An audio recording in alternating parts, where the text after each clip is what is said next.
ఎవరినైనా మతం మార్పించగలరు అంటే అది హిందువులనే. ఇంకెవరూ దానికి సిద్ధపడరు. ఎందుకంటే హిందువు మనం ఖచ్చితంగా ఈ మాట మనల్ని మనం అడగాలి. ఈ ప్రపంచంలో హిందువు మాత్రమే ఎందుకు తన మతాన్ని వదులుకోవటానికి ఇంత త్వరగా సిద్ధపడిపోతున్నాడు? ఒకవేళ నేను నా యజమాని ఒక్కడే అని, నేను ఆ యజమాని ముందు తప్ప ఇంకెవరి ముందైనా తల వంచను అని అంటే అప్పుడు నా యజమాని ఎలా ఉండాలి? ప్రపంచవ్యాప్తంగా మత మార్పిడి కోసం ఖర్చు చేసే బడ్జెట్లో 80-90% భారత్ వైపుకే వస్తుంది. బహుశా ఇంకా ఎక్కువే ఉండొచ్చు. ఈ విభజన వల్ల హిందువు బలహీనుడైపోయాడు. విభజన వల్లే ఇలా జరుగుతోంది. మనిషి ఎప్పుడు మతాన్ని వదలడు. ఆ విషయాన్ని అర్థం చేసుకోండి. మనిషి అప్పుడు వదలడు ఎప్పుడైతే ప్రణామం ఆచార్యజీ, నేను మీ దగ్గర నుండి వివరణ కోరుతున్నాను. చరిత్రలో కూడా మనం ఇది గమనించాం. ఏంటంటే మత మార్పిడి కూడా అత్యధికంగా భారతీయులకే, లేదా ఇంకా ప్రత్యేకంగా చెప్పాలంటే హిందువులకే ఎక్కువగా జరిగింది. దానిపైన కూడా నేను మీ దగ్గర నుండి కొంత వివరణ కోరుతున్నాను. అసలు ఇంత సులభంగా హిందువుల మత మార్పిడి ఎందుకు జరుగుతోంది? ప్రపంచంలో అత్యధిక మత మార్పిడులు హిందువులకే ఎందుకు జరిగాయి? ఇప్పటికీ ఎందుకు జరుగుతున్నాయి? నేను దీన్ని ఇలా అడుగుతాను. మతం మారడానికి సిద్ధపడే వారిలో హిందువులే ఎందుకు ఎక్కువగా ఉన్నారు?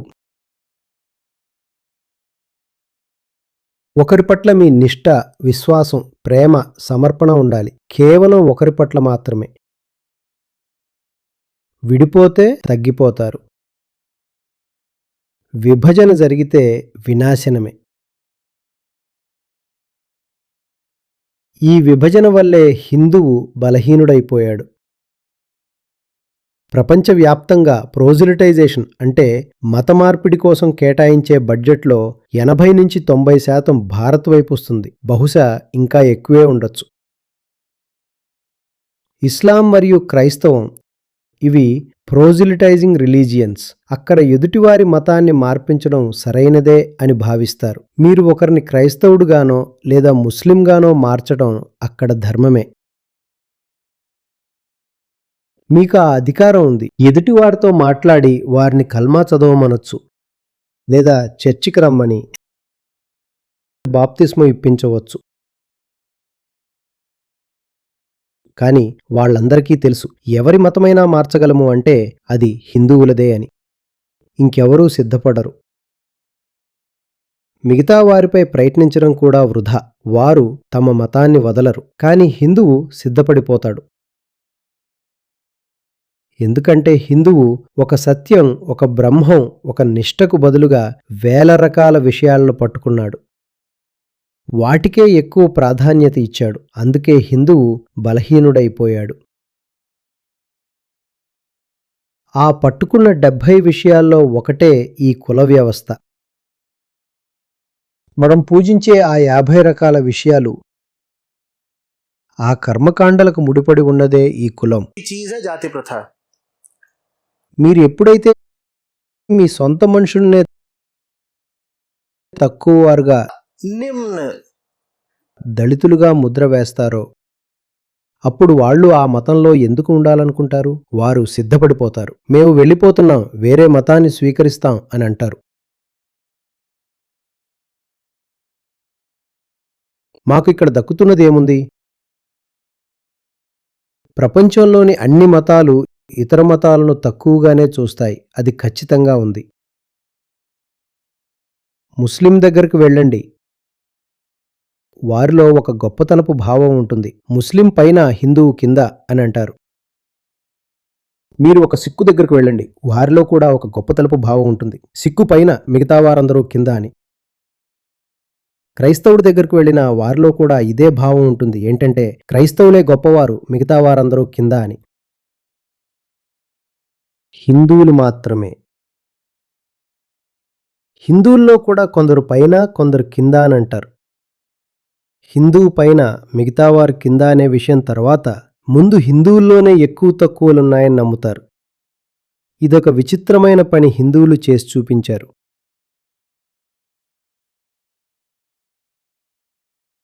మీ ఇంట్లోనే మీ సొంత అన్నదమ్ముళ్ళు తక్కువవారుగా ముద్ర వేస్తే వాళ్ళు మీ ఇల్లు వదిలి వెళ్తారా లేదా? మరి మీకు ఆశ్చర్యం ఎందుకు కలుగుతోంది? మనకు కొంచెం ఆత్మచింతన అవసరం. ప్రపంచంలో హిందువు మాత్రమే తన మతాన్ని వదలడానికి ఎందుకు ఇంత త్వరగా సిద్ధపడిపోతున్నాడని మనం అడగాలి. నా మాటలను మీరు రకరకాల వాదనలతో వ్యతిరేకించవచ్చు. హిందువు అంత సులభంగా మతం వదలడు అని ఉదాహరణలు ఇవ్వచ్చు. ఇస్లాం అలలు వచ్చినప్పుడు అరబ్ నుండి సింధు దాకా అందరూ ఇస్లాం స్వీకరించారు. కానీ గంగా తీరానికి వచ్చి ఆ అలలు ఆగిపోయాయి. భారత్ మాత్రమే ఇస్లాంను పూర్తిగా స్వీకరించలేదు. కాబట్టి మనం అంత సులభంగా మతం మారేవాళ్లం కాదు అని మీరు అనొచ్చు. కానీ ఇది మనసుని ఊరడించుకోవటానికే. గతాన్ని పక్కన పెట్టండి. ఈరోజు ఏం జరుగుతోందో చూడండి. ఈరోజు కూడా వదిలేయడానికి సిద్ధంగా ఉన్నారు. మనిషి ఎప్పుడు మతాన్ని వదలడు? ఈ విషయాన్ని అర్థం చేసుకోండి. మనిషి అప్పుడు మతాన్ని వదలడు ఎప్పుడైతే ప్రేమ ఉంటుందో. ప్రేమ. ఆ ప్రేమ వేల మందితో ఉండడం కుదరదు. ఎవరైతే వేల మందిని ప్రేమిస్తున్నాను అంటారో వారి ప్రేమ ఎలా ఉంటుంది? ఎలా ఉంటుంది?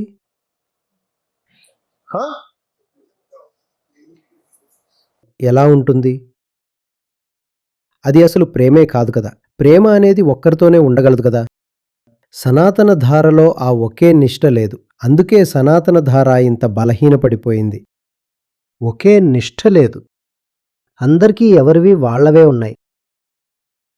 అందరివి ఎవరివి వాళ్లవే. ఎవరి ఆచారాలు వాళ్లవి, ఎవరి నమ్మకాలు వాళ్లవి, ఎవరి విశ్వాసాలు వాళ్లవి. దీన్నే మనం అంటాము ఇదే మన అందం అని. ఇదే మన వైవిధ్యం. మనం అన్నిటినీ అంగీకరిస్తాం. అంతా నడుస్తుంది.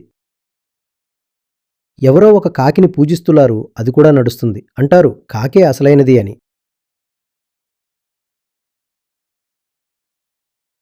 ఇవన్నీ ఇక సాగవు. కాకి పూజ. ఇవన్నీ శక్తిని తగ్గించే పద్ధతులు. మనసు ఇప్పటికే విడిపోయి ముక్కలై ఉంది. మనసులో ఇప్పటికే వేల విషయాలున్నాయి. ధర్మం అంటే మనసుని ఒక్కడి వైపు నడిపించడం. ఒకవేళ మీ ధర్మమే మిమ్మల్ని ఒక్కడికి బదులు అనేకం వైపు నడిపిస్తుంటే అటువంటి ధర్మం మీలో శక్తిని నింపదు. విషయం అర్థమవుతోందా? ఇంకా అర్థం చేసుకోండి. ఆ ఒక్కడు ఎవరైతే ఉన్నారో, ఎవరి పట్ల మీ నిష్ఠ ఉండాలో, అతను ఎలా ఉండాలి అంటే అతనికంటే పైన ఇంకేదీ ఉండకూడదు. ఈ విషయం కొంచెం లోతైనది. జాగ్రత్తగా దృష్టి పెడితేనే అర్థమవుతుంది. ఒకవేళ నేను నా యజమాని ఒక్కడే అని, నేను ఆ యజమాని ముందు తప్ప ఇంకెవరి ముందైనా తల వంచను అని అంటే అప్పుడు నా యజమాని ఎలా ఉండాలి? అప్పుడు ఆ యజమాని అందరికంటే గొప్పవాడై ఉండాలి. అతీతమైన వాడై ఉండాలి. సరేనా? అప్పుడే ఆ యజమాని నుండి నాకు శక్తి వస్తుంది. ఒకవేళ నేను నా యజమానిని నేనే సృష్టించుకున్న 100 కథల ఆధారంగా తయారు చేసుకుంటే అప్పుడు ఆ యజమానిపై నాకు నిజంగా ఎంత నమ్మకం కలుగుతుంది? లోలోపల నాకు తెలుసు కదా ఆ యజమాని గురించి కథలు నేనే రాశానని. నేనే సృష్టించే కథల్లో ఉన్న యజమానికి ఎంత శక్తి ఉంటుంది? చెప్పండి త్వరగా. అందుకే ఆ యజమాని, ఆ ఒక్క సత్యం, ఆ బ్రహ్మం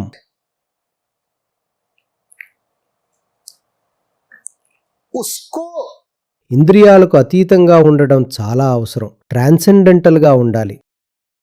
అతని గురించి నువ్వు ఆలోచించలేవు, ఏమీ చెప్పలేవు.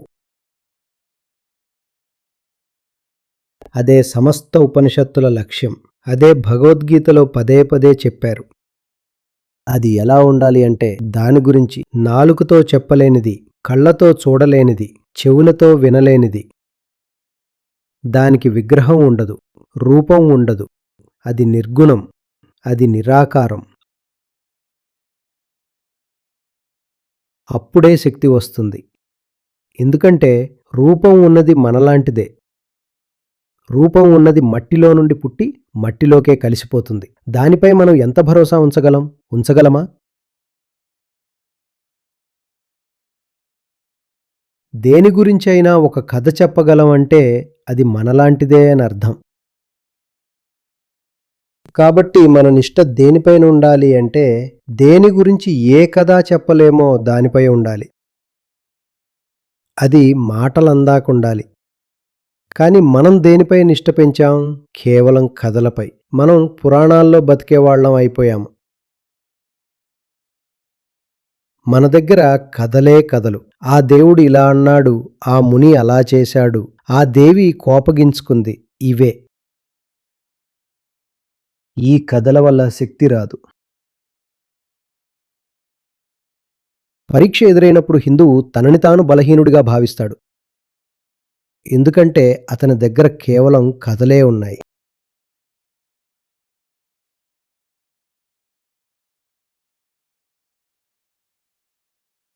మీ యజమాని ఎవరవ్వాలి అంటే అతని గురించి ఎటువంటి కథ చెప్పలేనట్టు ఉండాలి. అతను ఎక్కడి నుండి వచ్చాడో, ఎక్కడికి వెళ్తాడో ఏమీ చెప్పలేం. ఎంత బాధేసిందంటే ఈ మధ్య శివరాత్రి అయిపోయింది. ఒక ఆయన శివుడి తల్లిదండ్రులు ఎవరో వివరిస్తున్నారు. बता रहे थे कि शिव के माँ बाप कौन है। అది విన్నప్పుడు నాకు ఎంత గాయమైందో మాటల్లో చెప్పలేను. పరమాత్మ అనాది. శివుడికి కూడా తల్లిదండ్రుల గురించి మాట్లాడతారా?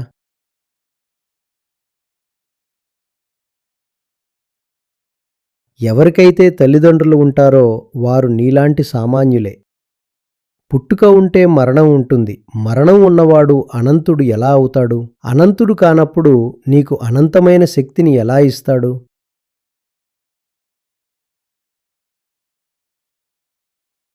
భారతీయులు ఈ పెద్ద తప్పు చేశారు. పరమశక్తిని కూడా మన కథల్లో భాగం చేసి నాట్యం చేయడం మొదలుపెట్టాం. हम खूब नाचते हैं। మనకు చెప్తుంటే చాలా ఆనందంగా ఉంటుంది కదా. తర్వాత శివుడేమన్నాడో తెలుసా అని. కథలు కూడా ఇలానే నిండిపోయాయి. అప్పుడు శివుడు ఏడవడం మొదలుపెట్టాడు అంటూ.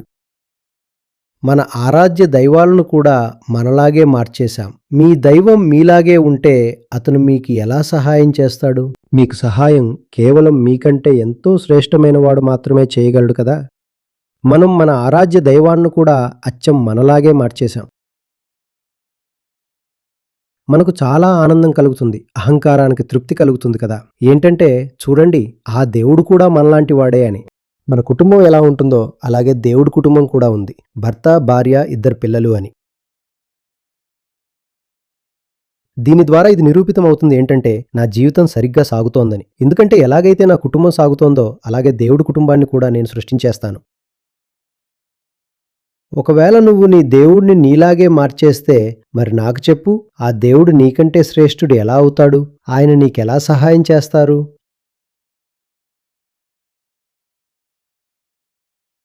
ఎన్ని కథలు పుట్టుకొస్తాయి ఆ తర్వాత? ఆయన వారితో ఏమన్నారు అని. మనకు కేవలం దీనిలోనే చాలా ఆనందం కలుగుతుంది. మనం మన ఆరాధ్య దైవాలను మన గాసిప్పులకు ఒక విషయంగా మార్చేశాం. ఆ తర్వాత మెల్లగా దేవి చిరునవ్వు నవ్వారు అని. నువ్వు చూసావా ఏంటి? ఇవేం పనులు? ఈ కథలేవైతే ఉంటాయో ఆ కథలు చెప్పేవాళ్ళు అసలు ఏం చేస్తున్నారు? మరి అప్పుడే ఫలానా గోపిక ముసుగు మెల్లగా జారిపోయింది అని చెప్తారు. ఇదేం పనులు? ఇది ఏ రసం? మరి దీనిలో ఎంత ఆనందం కలుగుతుంది అంటే మహిళలు నిలబడి నాట్యం చేయడం మొదలు పెడతారు. డించక్ డించక్ అంటూ డాన్సులు చేస్తూనే ఉంటారు. ఇదా ధర్మం?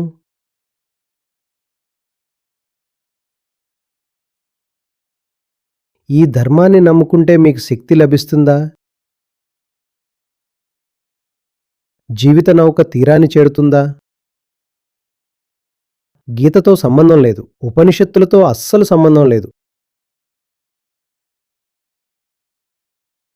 ఆ ఏకైక సత్యం ఏదైతే ఉందో దాని అన్వేషణతో అస్సలు సంబంధం లేదు. కేవలం కథలు, కబుర్లు, ఆటపాటలు.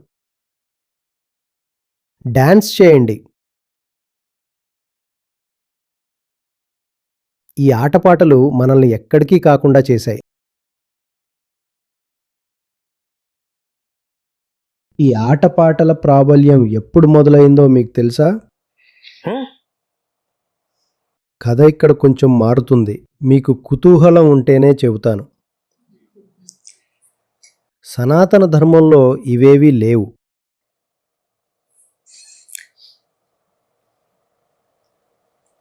పన్నెండో శతాబ్దం నాటికి భారత్ దాదాపు పూర్తిగా బానిసత్వంలోకి వెళ్ళిపోయింది. దానికి 200 ఏళ్ల ముందు నుండే దాడులు మొదలయ్యాయి. 12వ శతాబ్దం నాటికి ఆక్రమణదారులు వచ్చి నేరుగా ఢిల్లీ పీఠంపైనే కూర్చున్నారు. వారి దగ్గర రాజకీయ, ఆర్థిక కారణాలున్నాయి, కానీ మతపరమైన కారణాలు కూడా ఉన్నాయి. ఇక్కడి సంపదను దోచుకోవాలి అనేది ఆర్థిక కారణం. రాజకీయ కారణం ఏంటంటే సామ్రాజ్యాన్ని విస్తరించాలనుకున్నారు. కానీ మనం కాదనలేము. తుర్కులు, అరబ్బులు మరియు మొఘలుల దగ్గర, మంగోళ్ల దగ్గర ఎవరైతే మధ్య మధ్యలో దాడులు చేసేవారో, ఇంకా మొఘళ్ల దగ్గర మతపరమైన కారణాలు కూడా ఉండేవి. అందుకే వారు మతపరమైన అణచివేతలు కూడా చేశారు. భారతీయ జనజీవనాన్ని తీవ్రంగా అణిచివేశారు. సామాన్య భారతీయుడి వెన్నెముక విరిగిపోయింది. మీ వెన్నెముక విరిగిపోయినప్పుడు మీరు గీత చదవలేరు. ఎందుకంటే గీత చెబుతుంది లేచి నిలబడి యుద్ధం చేయమని. గీత చెబుతుంది ప్రాణం పోయినా సరే అర్జున లేచి యుద్ధం చేయమని. ఆ తర్వాత 14-15వ శతాబ్దాల్లో భారత్లో ఒక పెద్ద దురదృష్టకరమైన పని జరిగింది. మనం కృష్ణుణ్ణి గీత నుండి వేరుచేసి కేవలం ఆటపాటలతో కలిపేశాం. ఎందుకంటే గీతలు తాకడం కష్టమైపోయింది.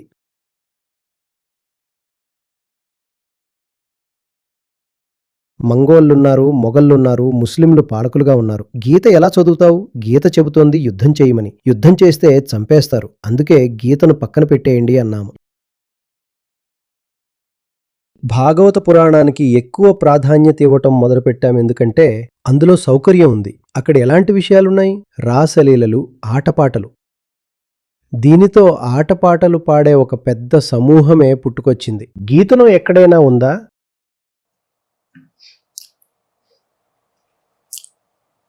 అర్జున యుద్ధం గిద్దం పక్కన పెట్టి నువ్వు డాన్స్ చేయని గీత చెబుతోంది. ఒకవేళ జీవితం యుద్ధభూమి అయితే యుద్ధం చెయ్యాల్సిందే అని. మీ దేశం మీద, మీ ధర్మం మీద ఆక్రమణదారులు దాడి చేస్తుంటే యుద్ధం చేస్తారా లేక డాన్స్ చేస్తారా? కానీ హిందుస్థాన్లో భక్తి పేరుతో ఆటపాటలు మొదలయ్యాయి. కానీ భక్తి అనేది పూర్తిగా వేరే విషయం. భక్తిలో ఇవేవి లేవు.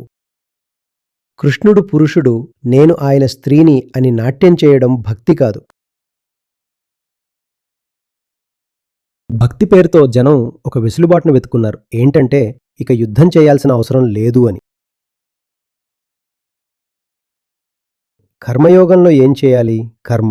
కానీ ఈ భక్తిలో ఏమీ చెయ్యక్కర్లేదు. సరేనా? బయట దెబ్బలు తింటూనే ఉంటాం. మనం మాత్రం లోపల కీర్తనలు చేసుకుంటూ డాన్స్ చేసేద్దాం. బయట కొడుతున్నారు, లోపల కీర్తనలు సాగుతున్నాయి. ఇదొక వెసులుబాటు. ఇది కపటత్వంతో కూడిన సౌకర్యం. ఇది పిరికితనంతో కూడిన వెసులుబాటు. అవునా కాదా?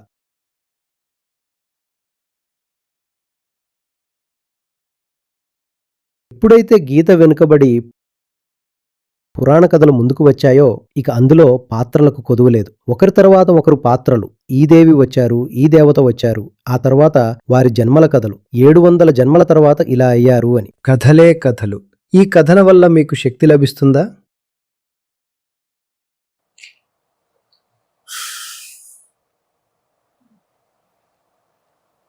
ఈరోజు కూడా భారత్లో తమను తాము కృష్ణ భక్తులమని చెప్పుకునేవారు ఎవరైతే ఉన్నారో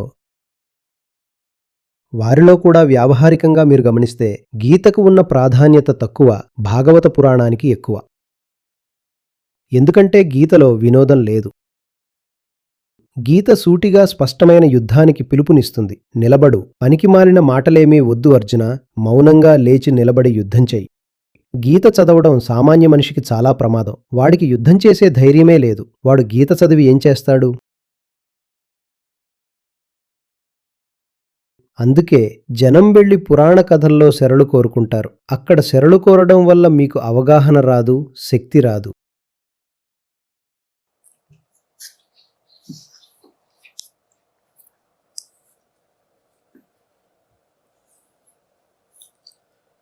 విషయం అర్థమవుతోందా? ఆధ్యాత్మికత పేరుతో వినోదాన్ని ఆపండి. ఆధ్యాత్మికత అంటే ఒక తపస్సు. ఆధ్యాత్మికత అంటే జీవితాన్నే మీ కురుక్షేత్రంగా తెలుసుకోవడమే. కురుక్షేత్రం. సరే, ఆలోచించండి. ఒకవేళ మనం గీతకు ప్రాధాన్యత ఇచ్చి ఉంటే మన అతిపెద్ద తీర్థయాత్ర ఏదయ్యేదో చెప్పండి. बताइए। మధుర, బృందావనం వీటన్నిటికంటే ఎక్కువ ప్రాధాన్యత కురుక్షేత్రానికే ఉండేది కదా. ఒకవేళ నిజంగా గీత పట్ల గౌరవం ఉంటే కురుక్షేత్రానికి ఎవరైనా వెళ్తున్నారా? గీత ఎక్కడైతే ఆవిర్భవించిందో ఆ స్థలంతో మనకు అస్సలు సంబంధమే లేదు. మనకు కావలసింది రాసం. ఎక్కువగా హోలీ సంబరాలు, వినోదం మీద మనసుంది. కురుక్షేత్రంతో అస్సలు సంబంధం లేదు.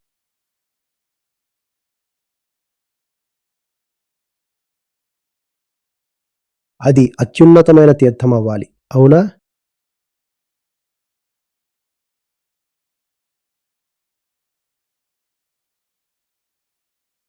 జీవితమే కర్తవ్య క్షేత్రం, జీవితమే కురుక్షేత్రం.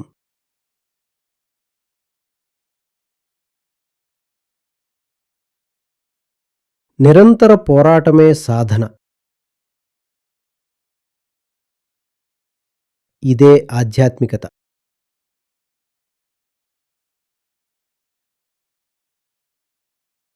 శక్తి అనేది భుజబలంలో ఉండదు. అర్జునుడికి చాలా బలమైన భుజాలున్నాయి. ఆ భుజాలతో విల్లు ఎత్తలేకపోయాడు.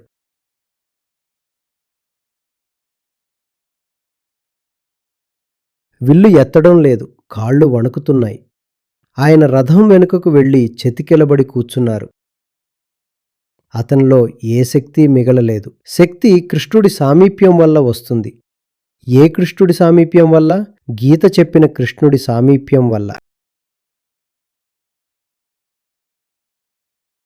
శక్తి అనేది మీరు సాంఖ్యయోగం చదివినప్పుడు, నిష్కామ కర్మయోగం చదివినప్పుడు వస్తుంది. శక్తి అక్కడి నుండి పుడుతుంది. ఎప్పుడైతే అటువంటి శక్తి పుడుతుందో అప్పుడు ఇంకెవరికీ ధైర్యం ఉండదు వచ్చి మీ మతాన్ని మార్పించడానికి. అప్పుడు మీరంటారు ప్రాణం తీసుకోండి అని. యుద్ధంలో ప్రాణాలు పోతూనే ఉంటాయి. నువ్వు మా ప్రాణాలను తీయగలవు కానీ మమ్మల్ని కృష్ణుడి నుండి దూరం చేయలేవు. అర్జునుడు ఒకవేళ చనిపోయినా రథం మీదే చనిపోయేవారు, కృష్ణుడితోనే చనిపోయేవారు.